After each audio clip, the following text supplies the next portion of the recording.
ሰላሙ አለይኩም ወረህመቱላሂ ወበረካቱ። ወንድም ኢብራሂም አሊ ሐምዛ በመጀመሪያ ጥሪያችንን ተቀበለህ ስለመጣህ እናመሰግናለን። አላህ ጥሩውን ሚንዳ ሁሉ እንዲመነዳህም ምኞታችን ነው። ወአለይኩም ሰላም ወረህመቱላሂ ወበረካቱ። እኔም ግብዣችሁን ስለጋበዛችሁኝ በጣም ደስ ብሎኛል። እሺ፣ በመቀጠል ኢብራሂም አሊ ሐምዛ ማን ነው? እስኪ እኔ በአሜሪካ ውስጥ በሳውዝ ዌስት ቴንስረር ከተማ ውስጥ ነው የተወለድኩት። እኔ የተወለድኩበት አካባቢ ቤተ ክርስቲያን፣ ቸርቾች በቸርቾችና በቤተ ክርስቲያኖች የተከበበ በ16 ዓመቴ የመጀመሪያ ዲግሪዬን ያስኩ የመጀመሪያ ዲፕሎማዬን ያስኩ። ከዛ በኋላ ውትድርና ውስጥ የመግባት ፍላጎት ስለነበረኝ የተለያዩ ሀገሮችን መሄድ፣ የተለያዩ ማህበረሰቦችን ማግኘት፣ አኗኗር፣ ባህል፣ የተለያዩ ነገሮችን ማየት ጉጉቱ ነበረኝ። በዛ ምክንያትም ውትድርና ውስጥ ተቀላቀልኩ። በዛ ምክንያት ኒውዮርክ፣ ኤልኤ፣ ካሊፎርኒያ፣ ሆሊውድ ኑሬያለሁ። ወንድም ኢብራሂም አሊ ሐምዛ ካልተሳሳትኩ ሆሊውድ ኑሬያለሁ ስትል ሰማሁ መሰለኝ። በሆሊውድ ቆይታህን ትንሽ ነገር ልታስታውሰን ትችላለህ? አዎ አዎ ኑሬያለሁ። ምን እንደምልሽ አላውቅም፣ ግን በጣም ከባድ ነበረ።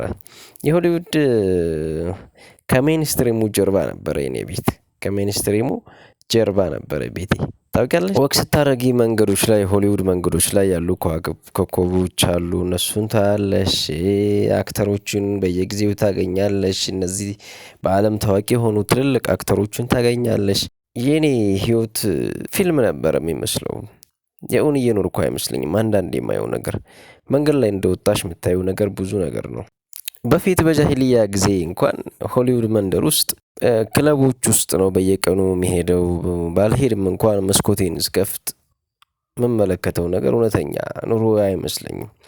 ማለት በቃ ፊልም ውስጥ የምታውቂያቸው ነገሮች ሁሉ በአካል እንደማየት እሱን ነገር ነበር ማየው። ትሪኮች፣ ድራግ ድሪሎች፣ የተለያዩ ደግሞ ነገሮችን ታያለሽ። ገና ወደ እስልምና ሳልመጣ በጃሂልያ ጊዜ እንኳን ለራሴ እንዲህ ይለው ነበር፣ ፈጣሪ ዓለምን ማጥፋት ቢፈልግ በሆሊውድ ካሊፎርኒያ ምክንያት መሆን አለበት እያልኩ አስብ ነበር።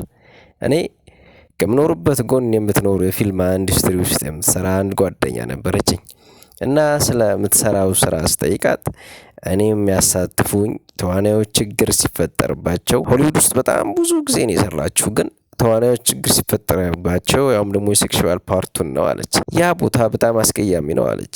ሰብአዊነት የሚባል ነገር ጭራሽ ዋጋውን ያጣበት ቦታ ነው አለች። እሺ፣ ከሁሉም በፊት ግን ስለ አጠቃላይ ህይወት ከልጅነት ጀምሮ ብታጫውት። 3 ወይም 4 ዓመት አካባቢ ነበረ እናትና አባቴ የተለያዩት። እናቴ እኛን ለማሳደግ